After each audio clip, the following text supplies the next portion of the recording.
Hello, my name is Ira Sullivan Dare, and I'm here with Ginger Edwards, and this is the Nurture podcast where we explore that edge zone between what is and what is possible, and how kind of ways we're figuring it out and hoping to co-create with all of you a more wonderful thing.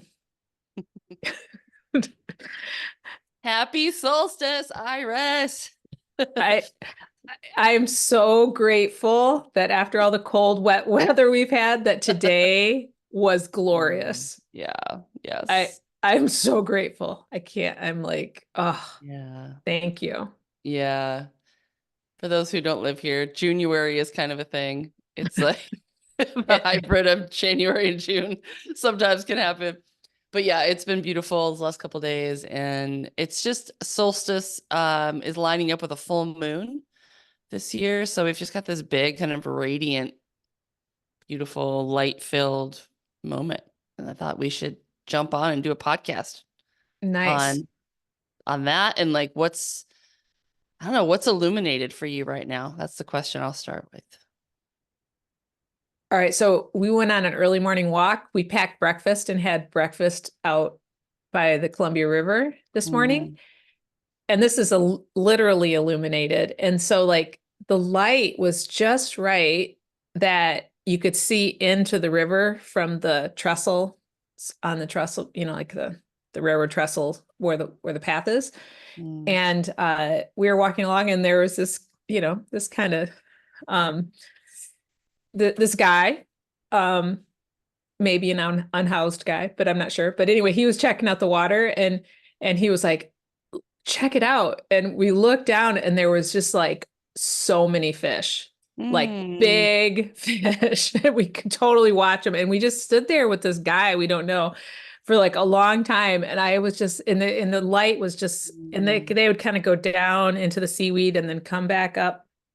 And Mm. we were trying to decide if they're sturgeon or they might have just been carp. But anyway, long story short, I just, that nature euphoria Mm-hmm. that happens when you're out in nature. I totally, it was just like I felt like I was just being like filled up with like wonder and coolness. And then right after that, we saw a loon, and Ooh. which is very exciting because they're usually only here in the winter. Mm. So it was like, I'm like, well, that looks like a loon. And Joe had the binoculars and we're like, oh my God, it is a loon. I've never seen one in the summer. That's cool. So what's illuminated for me is Mm. nature was literally being illuminated because usually the light's not correct. Like you can't, it was because of the angle of the sun Mm-hmm. and that we could see into the depths like that this morning. But also just, yeah, just so important to get outside. And then I had a really magical deer experience today too. And yeah, I feel like that's what's illuminated is the preciousness of time in nature. Yeah, that's What's beautiful. what's illuminated for you? Um, I think I had my cousins here this last weekend, and it was really special. I didn't expect it to be such a healing experience as what it was, but it was like a deep healing around masculine energy for me. And these are adults. We are all kind of, they're in their 40s and I'm 50 now, so we're not that separate in age. But we didn't grow up knowing each other really. I mean, we knew of each other, but they were in California and we were in Michigan, and it just wasn't a lot of crossover hangout time between the two families. This is my cousins on my mom's side, so my mom's brother's kids. And they live in Northern California and have for a long time. And just in the last couple of years, the Josh, who is a therapist and does grief ceremonies and does men's work, has become like we've become aware that we're doing similar work in the world. So we started to talk about it, and he came up with his wife and kid last summer, and we just were like, oh, we have a lot in common. Maybe we should do something together. And then he reached out earlier, and he was like, I'm thinking about doing a grief ritual. Like, would you want one in your town, or how would you like to? Maybe we could do something together. And it was like full body yes. It was just like, yeah, let's do it. I do want to work with you. I don't know. I don't know what it's going to be, but like, yes, you should come up. So we had set this big grief ritual in motion. And then it was kind of like, wasn't really a lot of response. When we put it out, we were like, okay, we're doing a big grief. And it was like crickets, you know? And I was Yeah. like, And so I listened to that. I'm always like, maybe it's not the right time based on what you just said, which is like January, and people are just emerging from this kind of, we're just in the Mhm. Oregon coast, just getting summer started right around the solstice. And so I don't feel like it was appropriate to go into grief at that moment. It's kind of like everyone wants to party and be outside and, not do a 3-day ritual. And Right. that was the feedback I got from several people. And I kind of felt it too. I was like, I don't know, like, really want to, but I did want him to come up. So he came up anyway. And he's like, I'll just hang out. And he did. I was like, well, he's a fabulous musician. So I'm like, well, let's do a concert. And then we'll do a small grief like brunch. So we had like this brunch sauna little grief, which was beautiful. So we had this really cool weekend. And then he brought his brother with him, Jamie. And so we just hung out. And I didn't expect this, but I don't have brothers, like I don't have that energy. I have two older sisters.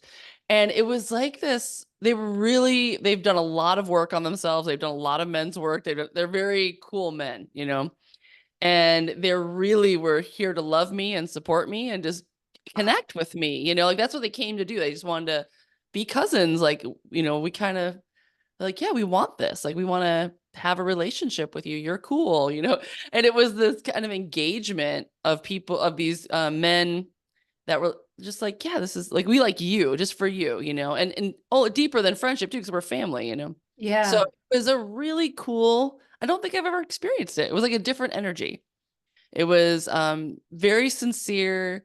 They are both very cool and healed and have done their work, So like we had a lot of just fun. We had a lot of fun, and it was just being goofy, but also we could go really deep and talk about our family trauma and shared, experience between Ah, both of our parents who are siblings, and we had long hikes, and I don't know, it was just we had a blast. And what I realized when we did the little grief circle was I really missed that. Like it was like a thing I've never had, but you don't know what you've missed yes. until you feel it, right?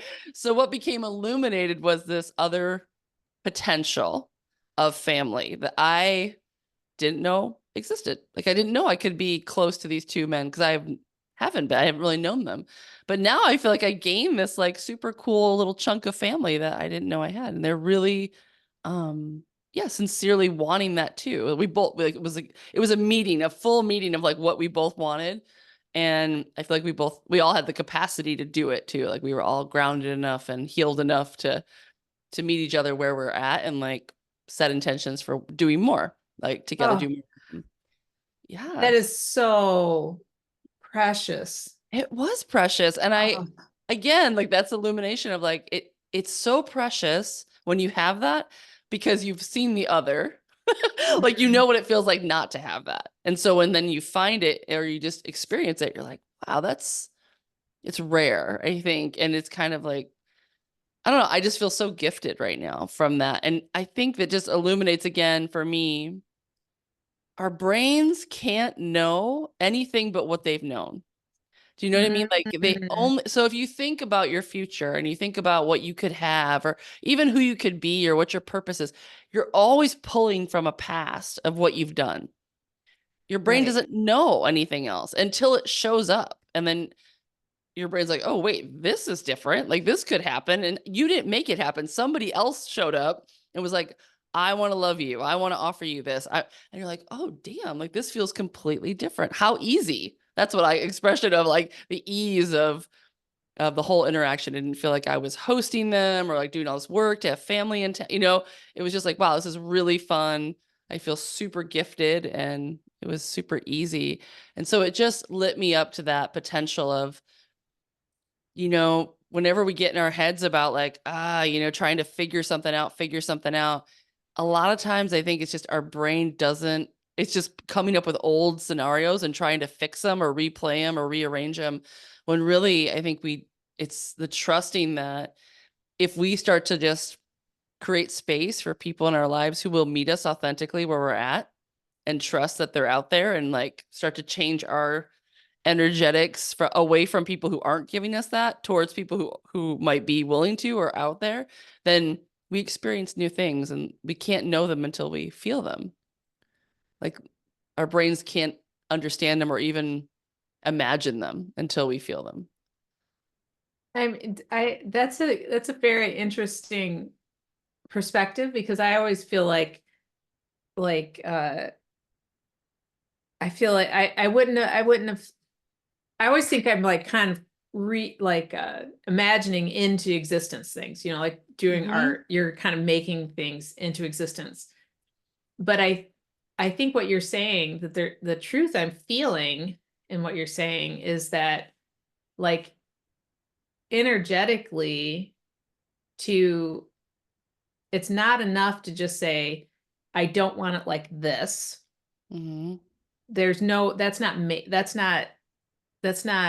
feeling into what you want. I think a lot of times when we think it's like we have this deficit and we're like, I don't want to feel this deficit, whatever it is, but we Mm-hmm. don't have a resonance with Yeah. what it is we want. And so what you're saying is that you just had this like weekend of this deep connection that's like what, and it's like, oh, I want more of that. So it's like trying to like make the note, like it's like, it's like when somebody's singing and they make, the Mm-hmm. choir director says make the law, and everyone's Mm-hmm. like law. Yeah. Yeah, but it's also, yes, exactly. But you don't know that note until you hear it, right? Right. You can't know that that's where you could even go with your note if you don't experience it. So I've never experienced it, and it was just like a really strong, yeah, wave of gratitude, but also like, oh damn, how much more is this up? It made me want to like, I don't know, experience more of life, like shake it up even more, like not get so stuck in my little bubble of this is how it is and settling. I guess there's some settling that's been going on.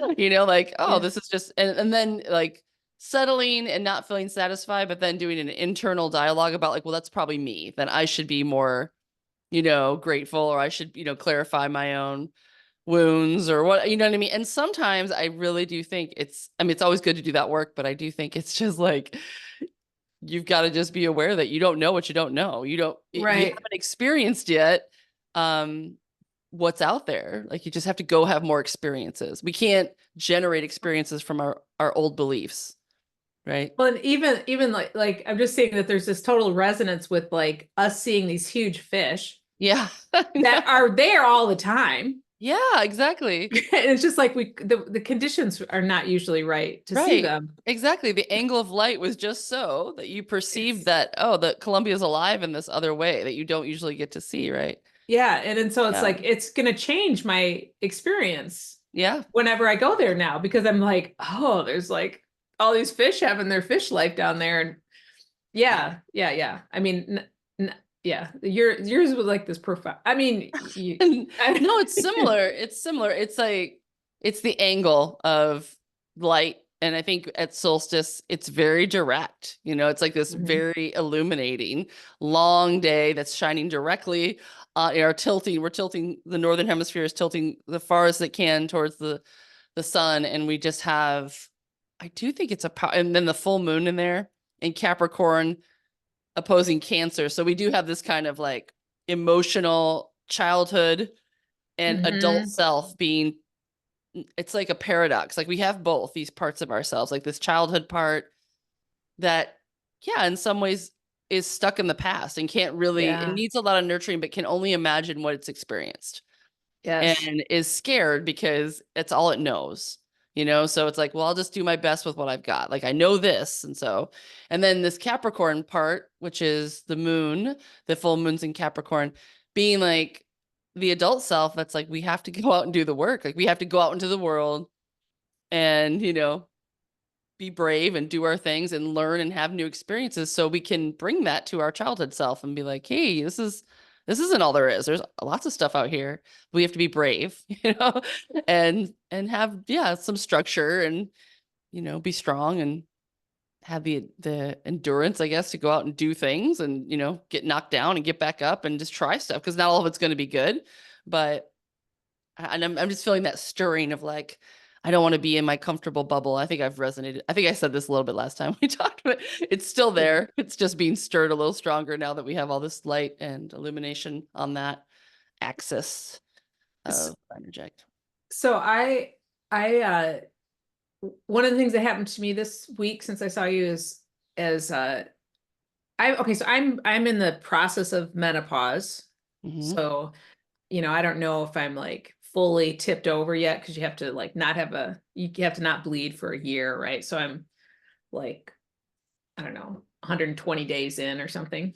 Mm-hmm. And it's been going on for several years of all the wackiness of perimenopause. So anyway, I'm in this long, slow process of my body transforming.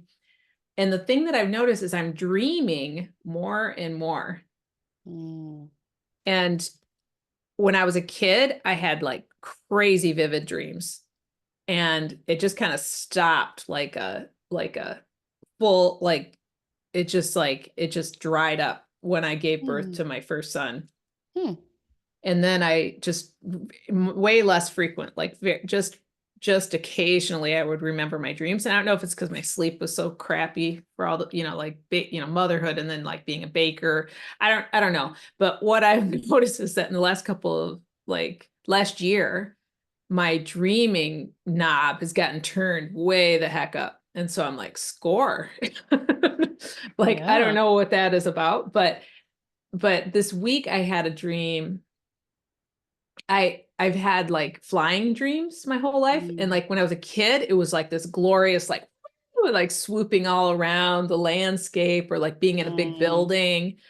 And then when I kind of reached like adulthood, I it started when I had flying dreams, I had no control over my altitude Oh, and I interesting. couldn't steer very well. So like either I was like going to get tangled up in electric lines or run into trees or someone would be trying to grab me from below, but I couldn't get up high enough to be out of their reach. So like they became fraught and kind of scary, my flying dreams.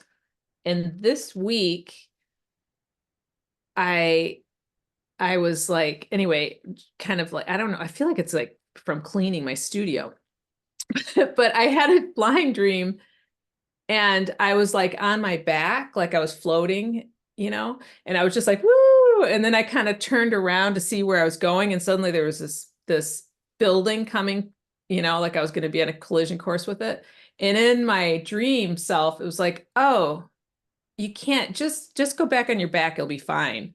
Mm. Just release, just let go. Mm-hmm. And it's Mm-hmm. going to be totally fine. And so then I just turned back over and sure enough, whoo, and then like I just kind of landed and Mm. the dream continued and uh Yeah. but I feel like I've had that I've had a couple of other situations like that in my life in which you have a reoccurring dream that's kind of stressful and then there's a resolution. Like I used to have bear dreams all the time. And then anyway, but what I'm saying is this felt really significant. Mm. Cut to the chase. Mm-hmm. Like it felt super significant. And I think part of what it is that it's like it's trusting Mm. in benevolence and trusting when it is about me steering and when it's not. And it's like not everything is about me steering. Mm-hmm. And it seems Yeah. like you might be in a similar situation in which you're needing to have some of that floating on chance. Yeah. Yeah, I do. I feel like a lot of the relationships I'm really in a relationship unpacking these days. I've been doing that work, ever since my divorce. It's like, what am I doing? Like, what's showing up? Like, what are all these patterns? And so this like positive male energy coming in was an interesting unpacking piece of like, huh, that's what that feels like. Feels amazing when there's people who are like ready to meet you. It's not something you can control. It's like you said, you have to trust, just be there to experience it. But I think that as I unpack things, I realize that there has been a lot of control going on in how I experience people. And I think ultimately it's me trying to get some kind of feedback that they like trying to be a good person and please as many people as I can. Like I always want to do the best I can for anybody I'm engaged with, right? Like that feels like a normal human impulse. However, there's also kind of this, I need to feel like they like me, or I need to feel like, I did a good job, or, I am getting that positive feedback, And so I think I've been kind of just not understanding that I'm getting subpar feedback for my Ah, own self, like my bar has dropped fairly low, and like what I think, I guess what we get into we accept the love we think we're worthy of, and I think that there's mm, somehow there has been a low bar for what I thought I was worthy of receiving. And then if I wasn't happy about it, I would go into like these mental gymnastics to say like that was my problem. Like, oh, yes. Oh, that's my issue. Because this is just how people are. These right. people are just like busy, and they don't think about, oh, I didn't get invited, or I'm treating, back burner option kind of feel, or like maybe like a subtly insulted kind of vibe when you're at a party. What I mean? There's just like things that happen. You don't really feel embraced. Like, oh, we want to spend time with you. You're awesome. That's how the cousins felt. They were just like, yeah, like we want to, like let's do things together. Like we want to go out to dinner. We want to pick up that tab. We want to just treat you like you're amazing. And that kind of energy I have not felt in a really long time. And I feel like I've been kind of almost gaslighted myself into thinking that the other kind of just, I call it lukewarm. It's kind of like lukewarm Hmm. relationships. We're like, they're fine, but it wasn't what I was feeling in this moment. And I was like, wow, I feel like I've really like lukewarmed myself into this position of, no wonder I feel a little anxious about it, because I feel like I might be doing something wrong. Or do you know what I mean? Like you're like, what's Yes. off? Like what's off? Is it me? Is it me? Is it me? And now I'm starting to be like, no, I don't think it is, because when I when I'm engaged with people who are engaging with me, it was It great. feels very different. It feels very natural. It feels very normal. I'm not in there trying to mess it up. Like I was just like, yeah, this is it. Like, woo, we just went with it. And it was very joyful, very natural. So all of a sudden you're like, oh, like the spotlight that is illuminated is like, all right, so all the rest of this doesn't really feel good. And I'm allowed to say I'm worthy of more than that feeling that I've been getting. It's like the bar now is like ticked up a couple notches. Like, actually, I want this, and I'm worthy of that. That's It big. that's huge. It's Yeah. like I feel like we keep coming around to this like It's probably me. no, no, no, no, no, no. Because I feel like we've got there's always parallels, right? Like not just fish parallels, like real parallels, but like that permission thing. Yeah. Like it's like, am I worthy and do I have permission to feel this or have this? Those are kind hmm of for me, maybe that's like my wounding. I feel like there's this hmm rigidness about like, is it okay if I, you know, yeah. hmm And I've been thinking about like when you can see um what's that word where it doesn't match up? Like there's a inconsistency. I hmm feel like an inconsistency is like it's like a little crack to see what your blind spot is. Like what you're Yeah. like what's this under, like my thing with my studio of like when I worked at the bakery, I enjoyed cleaning off the bench at the end of the day. Right. Right. But Right. I have this barrier and it's like I was like, why do I have this such a different experience in a occurrence about the same exact activity? Like what's up with that? Exactly. And so like, yeah, like to be like, oh, lukewarm, that's just the way it is. But then it's like, but Yeah. that's not always what you're providing. No, I'm not providing. As a matter of fact, You're I think not, I'm coming in hot, and like I'm yeah. receiving lukewarm. And I think that's why I kind of exhaust myself, because I'm like, oh, it could be. I have this, and then we go into this kind of fantasy, which I'm really good at. I'm really good at fantasy and potential. Like, ooh, but if we did it Yeah. this way, the potential of how cool this could be, right? And then Yes. I find myself getting really like engaged with this kind of fantasy potential of what this community could look like, or this relationship could do, or this idea could go, so I pour energy into that, not noticing along the way that I'm the only one in there, like in this community project, pouring all that water, like, oh, this is gonna be great. And then but if I'm not doing that and I just stop, what else is happening? You know what I mean? And so Yes. it takes a little bit of like uncomfortableness, and just to stop and be like, all right, nothing's going to happen for a minute while I just feel what the truth and reality of this situation is. And that, like you said, that was my blind spot. So if we're talking about solstice and this full moon illuminating, I just got a big illumination on a blind spot I was having around people, just general relationships, and like kind of me overpouring because I'm in love with this potentially fantastic feeling that is never really there, but like I'm putting a lot of energy for other people to feel it. So other people are experiencing a lot of it, but like I'm not getting it back. I'm not being met. It's always coming from me into this, you know, this thing that it doesn't really feed me back in the same way because no one else is pouring in. It's the same way I am. Right. I mean, it would be a little bit, but like it's very, like I said, it's lukewarm, and there it's a little hard to be like, oh, it's sad. So I actually have some grief work around it. We had a grief ritual, a small one, but I felt the feels around that. Like I was I was crying at that ritual around specifically men relationships that just have Yeah. felt so different than what my cousins were feeling like. And I was like, oh, and so it's great that I felt that because now I have a new bar, but Yeah. also there's grief that I have been, kind of lukewarm for a minute with a lot of people in a lot of situations. And yeah, and it's including family, just like that really strong feeling of the masculine in a family setting, which I've never had. So that's interesting. It's new. My brain didn't know it needed it until it got it. And I feel like a big blind spot was illuminated. And from that, healing commences. Now I'm in this, oh God, like, what are you gonna do about it? Right. And I feel like what happens at solstice is we have all of this energy, like we have a super long day, like it's all this energy. And so for me, it makes me really aware of what am I doing with my energy? Mm. Because it is like the most precious resource we have. I mean, even more so than time. And you were talking about time, and I think that time is important, but more so energy, right? Like it's our biggest Yeah. resource. Yeah. And like what we energetically commit to becomes what fills up our time. And then what takes up our time is like, that's basically our life. That's what we spend our time doing. But I don't want to spend a ton of time putting energy into things that don't feel like they're loving me back anymore.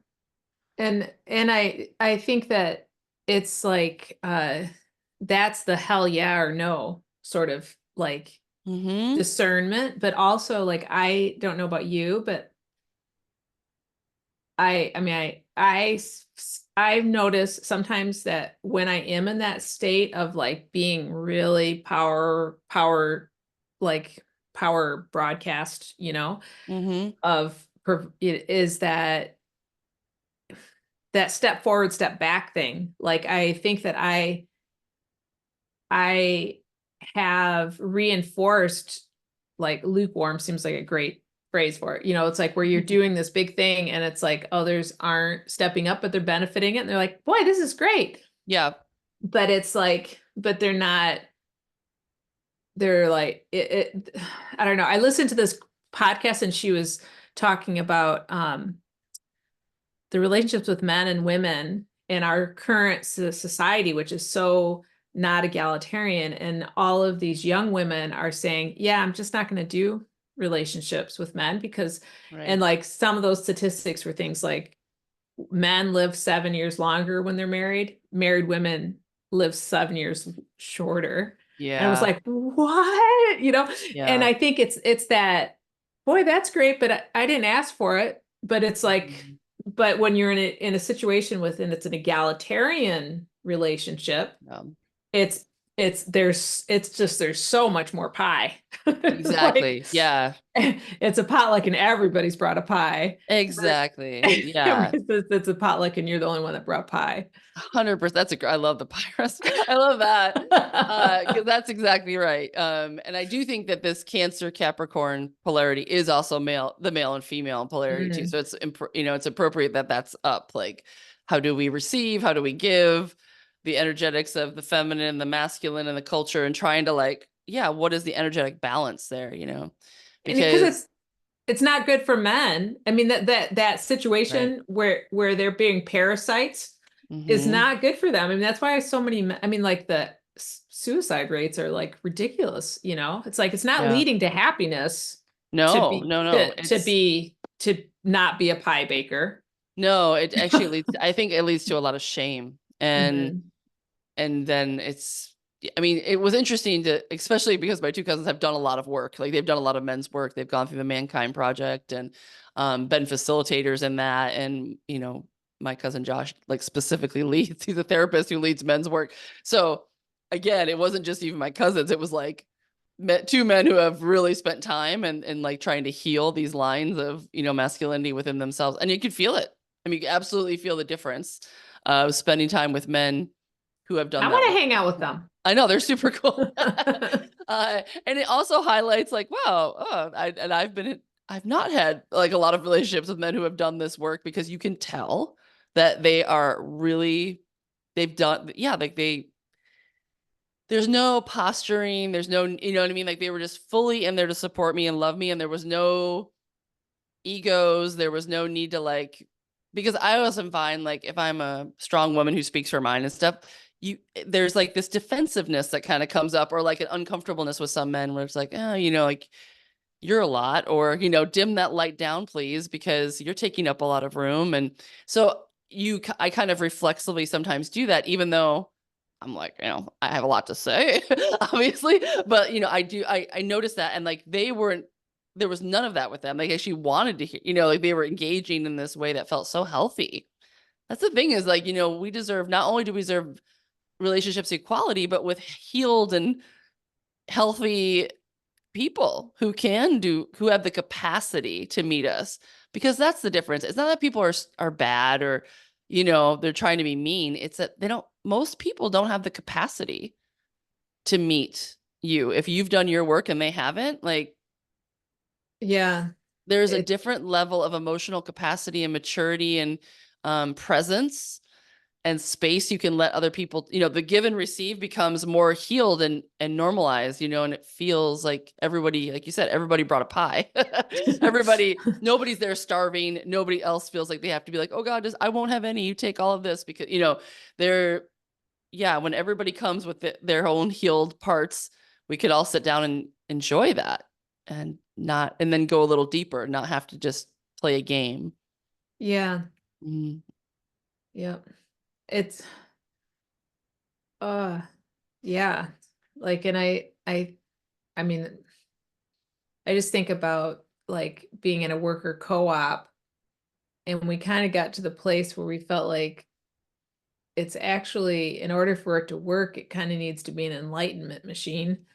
You Mm-hmm. know, like people it needs to be reinforcing the doing the work on Yeah. yourself because Yeah. it's like that's what allows you to show up Yeah. is that you've done that work on yourself. And it's exactly what you said. It's not that people aren't good-hearted or, you know, it's not a Mm-mm. good bad dichotomy at all, but No. it is a radically different energy.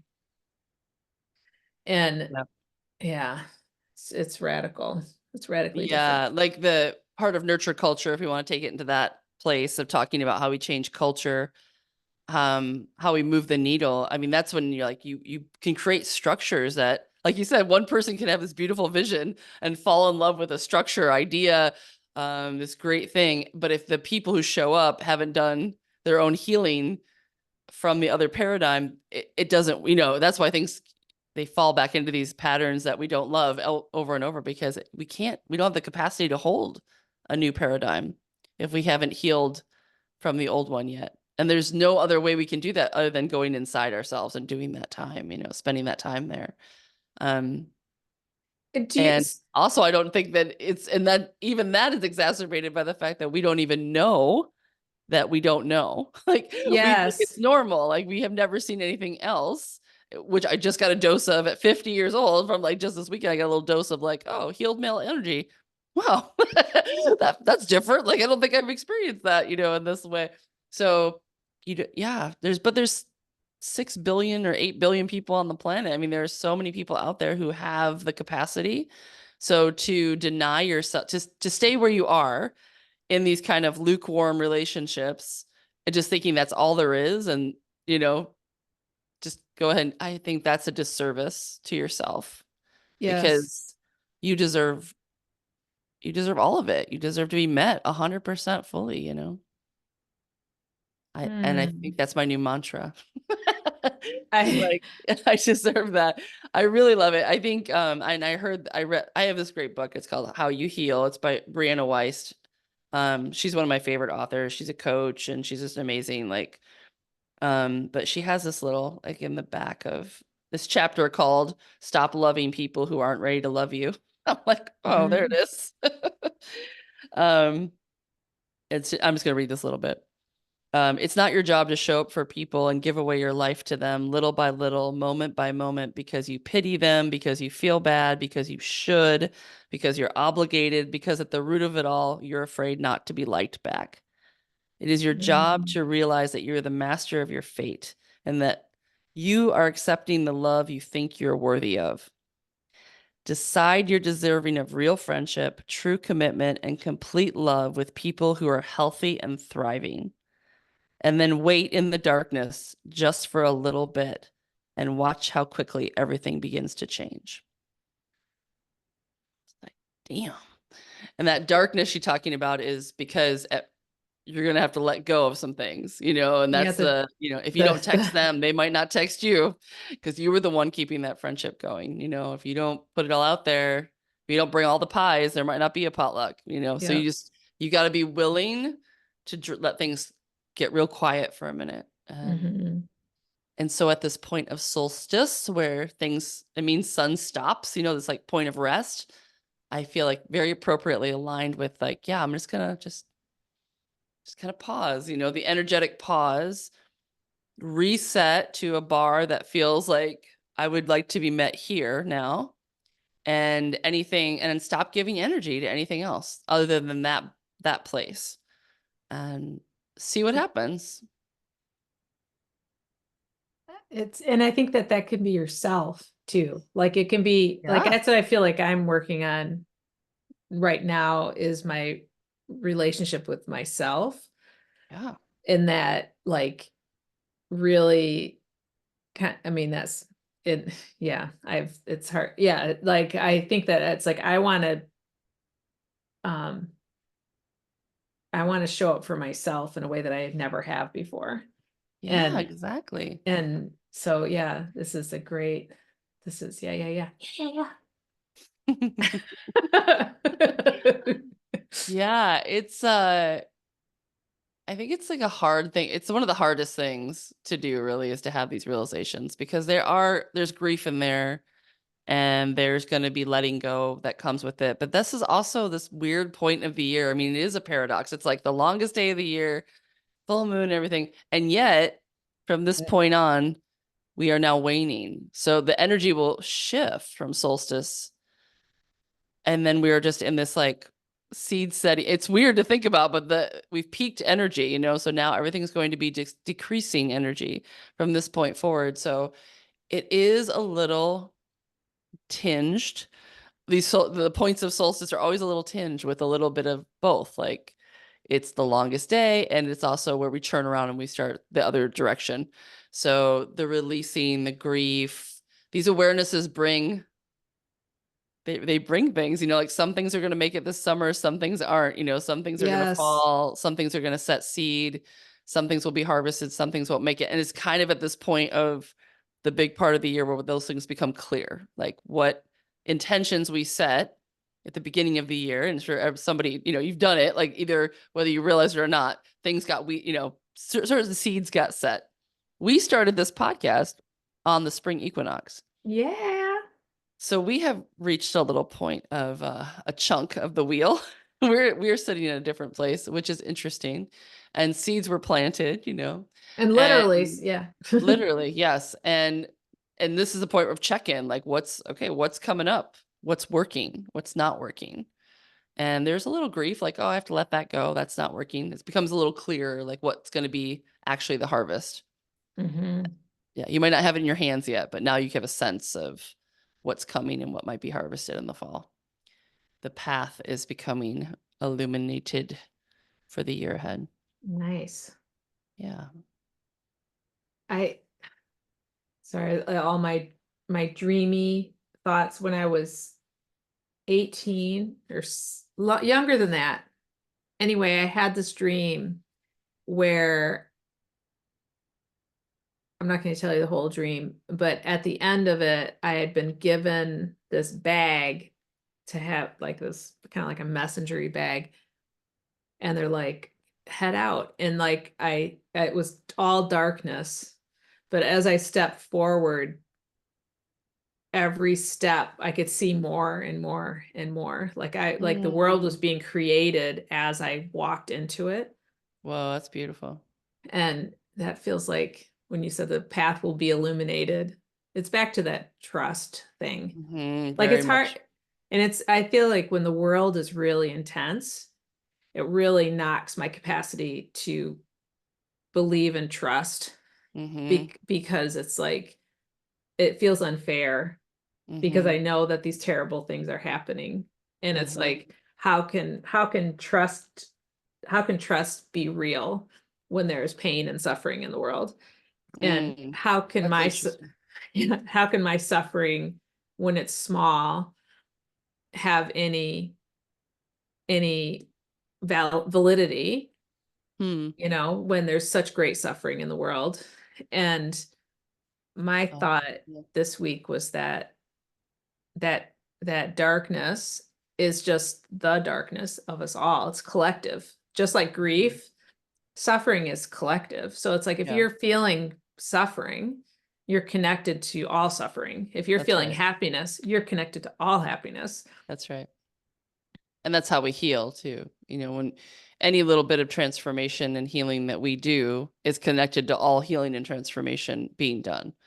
I believe there is no separation. The separation's it's a false perception that we are small, like we have a piece over here and somebody else has a piece over here. No. It's all the same. We're all connected. And I think what you said, the trust, you can trust that is true. I think the trust that we're all connected. And I think you can trust that it's always going to be unfair.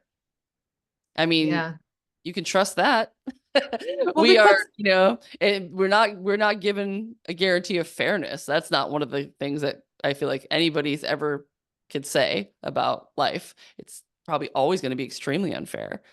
But we can trust that when we do our part to heal, I do believe that it ripples out and it's yes. connected to every kind of healing. And I think our only job in life is to heal our own part. I mean, I'm a believer of that. I think that to try to go out and not heal yourself and then go out and try to be like, oh no, that's what I was talking about. Like that's That's me exactly, yeah. showing up with the pies and being like, oh no, everybody come and eat these pies. No, everybody has to bring the pie. That's the only way we can do this. We cannot have, I can't go out and be like, look at me, I'm hurt and I want things to be better and I don't want to grieve, I don't want to grieve this big injustice alone. I want everyone to jump on board and grieve it with me, but you can't do it that way. You have to grieve it alone in a way. Like you have to grieve your part of it, your wound, and you also have to be able to, find and receive and meet the love and the, that's ready for you. Like, I think that you deserve in that space. Like, and just trust that those people, there's always people that are out there ready to do that with you, and if you're not in that space of meeting them, that doesn't mean it's not fair. It just means that maybe, you're kind of clean, you're putting your energy into pots that you're wasting a lot of energy on people who aren't going to do that for you. And therefore you're kind of keeping yourself stuck. It feels familiar, feels comfortable, feels safe,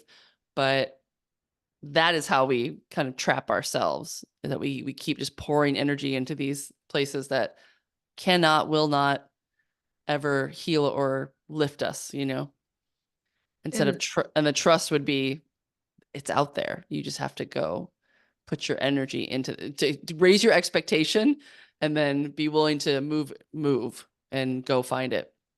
well, and that I think I've said this wise words of our childhood family friend who was an artist, and I in college, and I'd had a breakup, and she was like, you are 100% better off by yourself for the rest of your life than you are with being with somebody that wouldn't support you as an artist, which really she's saying as a human, like Yeah. be with those who support your being or be alone. Yeah. And I think that there is some truth to that, because but you have to realize that there are people that will support your being. Yes. It's That's the not, trust. it's not, yes, there are, they do, it does exist. And It does exist, but you have to trust that from a place in your brain that's never experienced it. So if you, it's a tricky one because your brain's like, well, I've never seen it though, and I've never felt it. So which it's is like, why it's so important to support young families, because it's like, oh, right. Mm-hmm. like Yeah.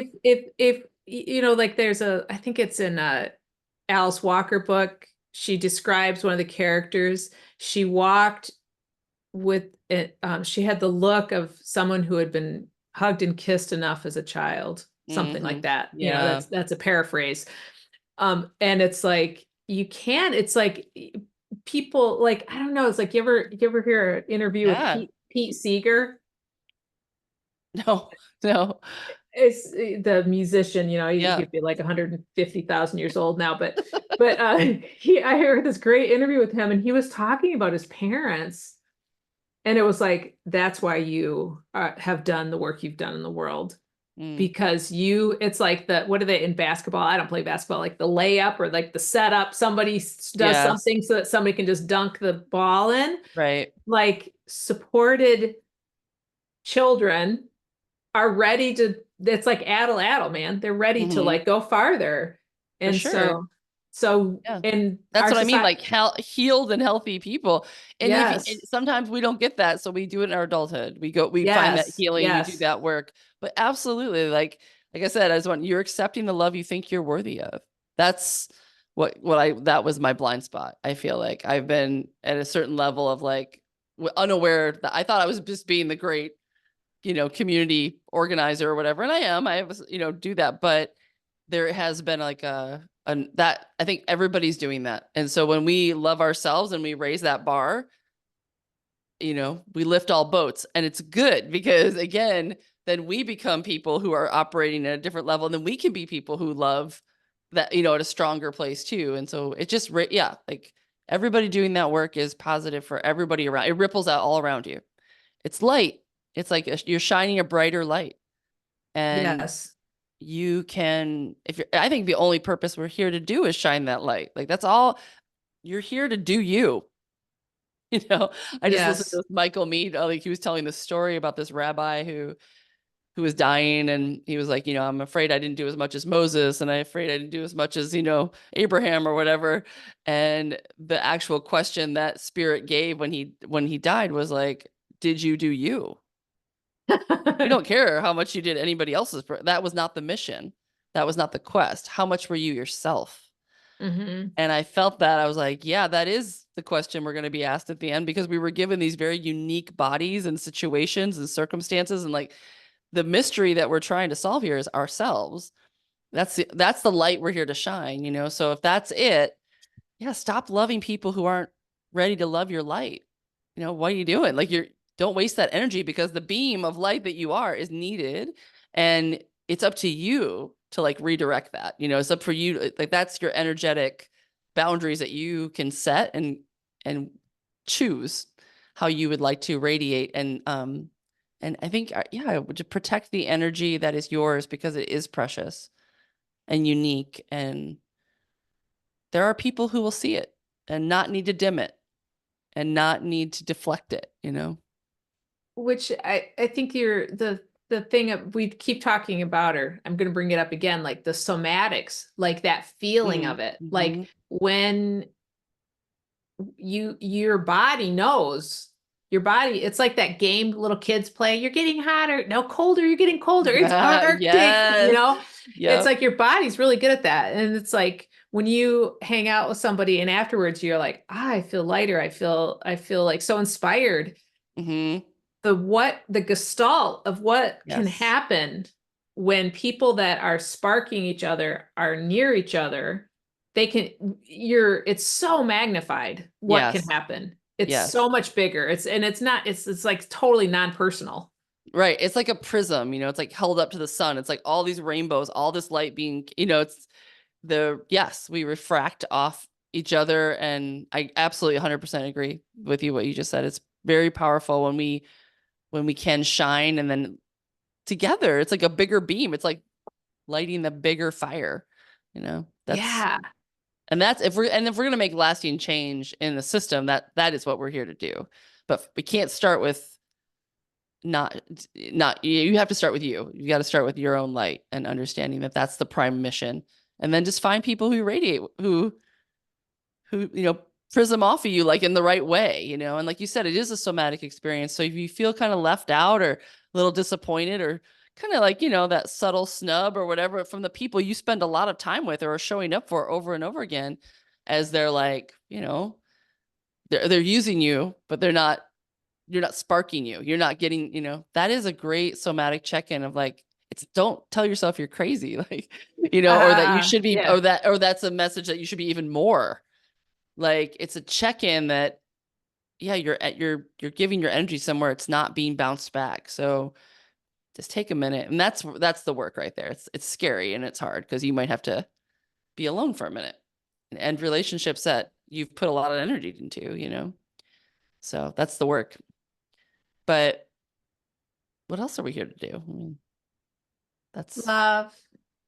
yeah. Yeah, stop. Yes, exactly. It is love. So I guess from Brianna Weiss' book, yeah, stop loving people who aren't ready to love you. That's the bottom line of what I'm trying. That's the bottom line. Yes.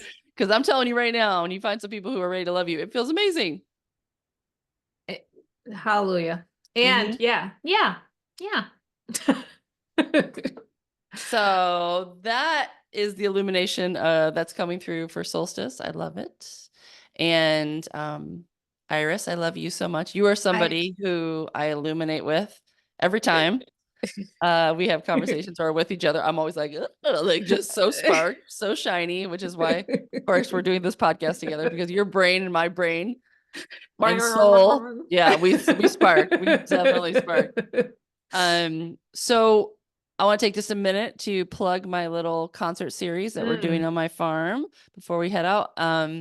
It's happening almost every other Saturday now, and they are these sweet little outdoor riverside concerts. So our next one is June 29th. It's with a really talented, like kind of bluesy, bluegrassy kind of singer, songwriter from Portland named Lauren Sheenan. And so we have 25 tickets available only, so they're very small, and you get to hear like just kind of intimate, lovely concert. So it's on my website, nice. northfork53.com. All the artists are up there, and then the one after her is Catherine Clare. So that's the Oh, I artist that should. does our intro and outro, and so she's coming up in live in concert as well. So you guys check that out. And Iris, I know you've got some gigs coming up. So yeah, I'm gonna do a kids camp. So if you've got a child in Clatsop County that wants to do art camp, the AVA is doing art camp, and I'm one of the wranglers of young artists. Nice. And of course, I have two classes at Sitka, one which is just going to be a hoot 3 days of just playing with natural color, and we're going to make paint, and we're going to paint on paper, and we're going to make, yeah, it's going to be super fun. Um, and you're going to get to make a bunch of stuff that you can use to make books or other stuff. And then I have a class doing polychromatic, so having all the colors at the same time, like, so you can make cloth with, it's full on rainbow, or, you don't have to use all the colors at once, but that opportunity. So those are the big ones. And then last, there's just like a couple of tickets left for Indigo Fest. Nice. So and that's gonna be that. So I don't And know. Yeah. all of that's on your wwebsite? All of that is on dreambirdstudio.com. If you look under, well, actually, I'll go and put it in the link for the AVA, just in case there's somebody here that's got small people. It's ages 5 to 11. Nice. I'm so excited. Okay. We're gonna make a Paleolithic mural.